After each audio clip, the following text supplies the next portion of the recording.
Hey guys, I'm Jen. Welcome back to my channel, or welcome if you are new here. Today we are talking all about my top book boyfriends. Oh, our book boyfriends. Like, what makes a good book boyfriend? I don't know. I feel like reading is subjective, so our book boyfriends are subjective, but today I am talking about my top book boyfriends. I'm going to be honest with you. This was a tad bit hard. Not because I didn't know who my favorite book boyfriends were, but how do you narrow it down? There's so many, and for so many different reasons, and it was a little bit hard. But I didn't want to go too crazy, so I've only picked 5 here.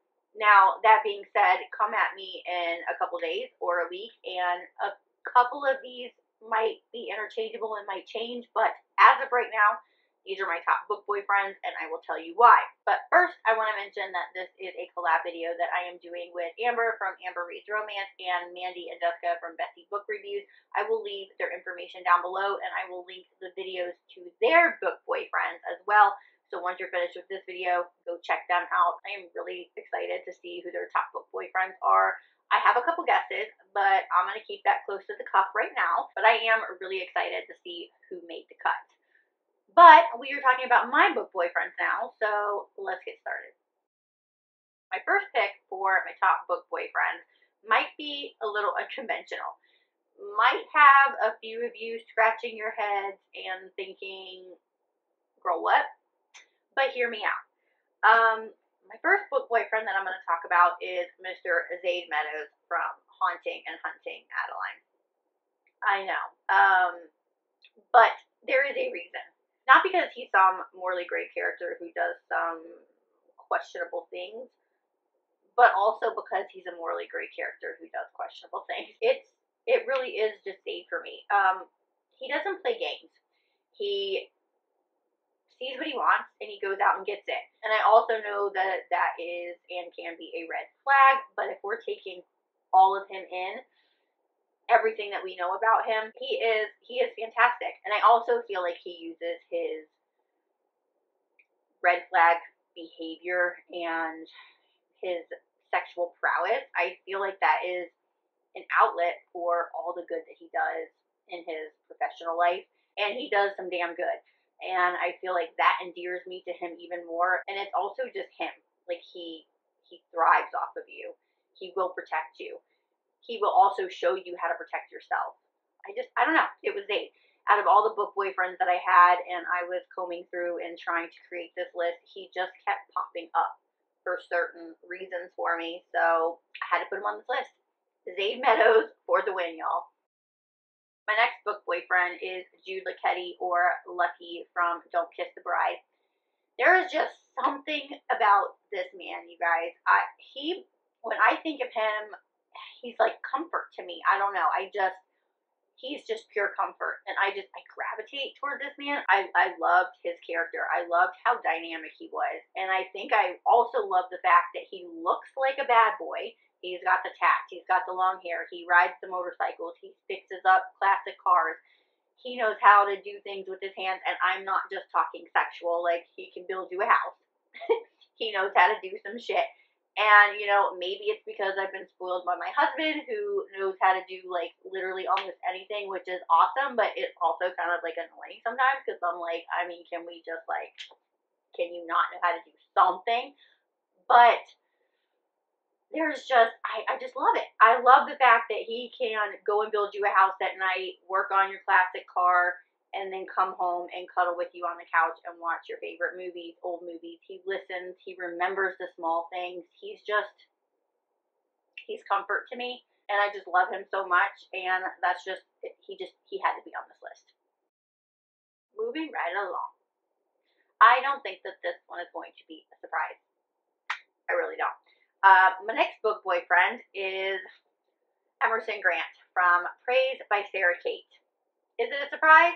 I don't think that it is. This man, he's sex on a stick.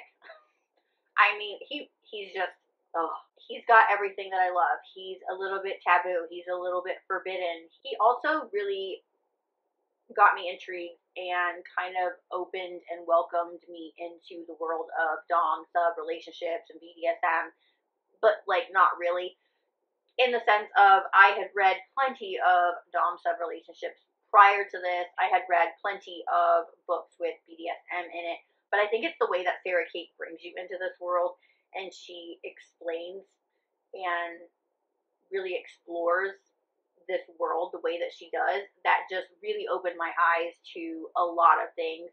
It made me more interested in it. I love how there was different types of dom sub. I love like the different kinks, and you learn that here. Emerson he embodies everything. He's that big, strong, masculine man who takes what he wants, but also, and what I love about him is he's like the consenting dom. He's going to ask your permission and make sure you're okay every step of the way. But I'm like, yes, Daddy Emerson, yes, I have consented. Remember, I filled out a very long questionnaire and told you what I'm okay with, and on the spectrum of that, how I'm okay with it. So, yeah, I'm okay. Let's just get it on. Yes. So there's that. But then there's also the vulnerability that he shows, and I feel like because he can be so dominating, because he has those kinks that he can fall back on, that allows him to be vulnerable outside of the bedroom, and I absolutely love it, and I love him, and just...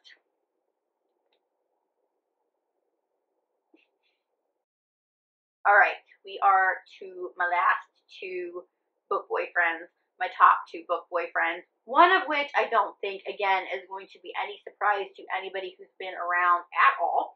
But this one I feel like might be a little bit of a surprise. What's also surprising is that this next book boyfriend, although will have his own story at some point, does not yet. He's just a secondary character. He is not the leading man. He is a sidekick. So I think when I finally get his story, I'm going to fall even more in love with him. But I am talking about Gerard Gibson, or as we lovingly know him, Gypsy from the Boys of Tommen series. Specifically, he's very prevalent in Binding and Keeping 13. I just picked up Keeping 13 because y'all know these books are damn chunky. I don't know if I'll be holding this the whole time. But let's talk about my boy Gypsy. There is something about this boy that drives me crazy in the best possible ways. Gypsy has something going for him that I find so incredibly sexy in men. It draws me to them. It always has.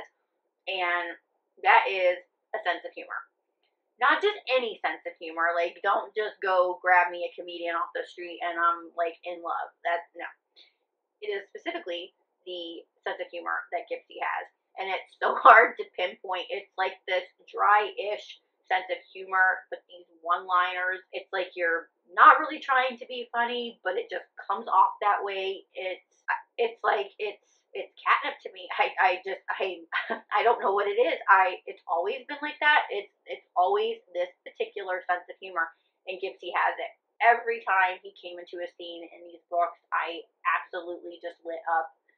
I couldn't get enough of him. I cannot wait for him in Claire's book. I think that it's just going to endear me to him even more because you see that soft, lovable side of Gypsy as well. Like, he just wants to be loved, and I love him so much. He's such a standout character to me. I cannot get enough of him, and I think, honestly, these stories alone are just amazing, and they hold a special place in my heart, but Gypsy just, he just takes it to another level for me. I absolutely love him.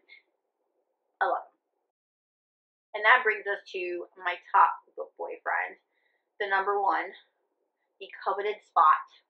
Don't think this is going to be a surprise, so let's take a moment. I'll wait. Go ahead and tell me who you think it is in the comments. I'm going to wait. Okay. Did you guess?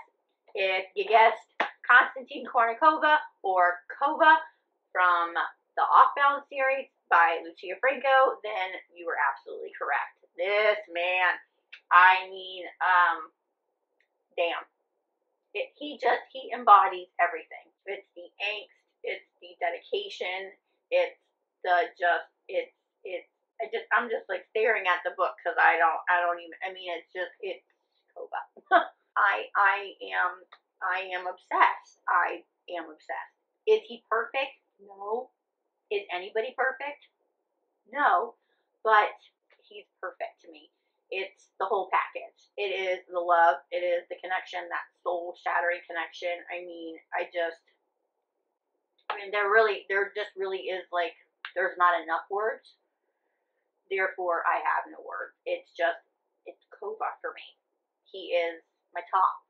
I love it all. I love the drama and the toxicity and the just pure feelings.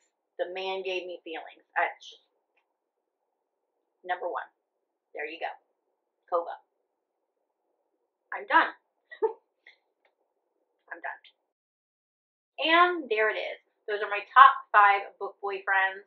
I'm noticing that, maybe not for the first time, I'm noticing that I kind of have a little bit of a pattern, don't I? I like the bad boy.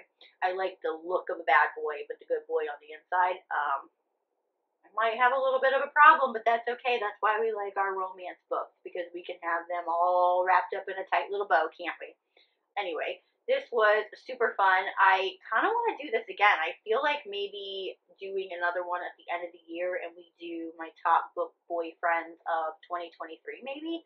That sounds interesting. I might have to write that down so I don't forget it.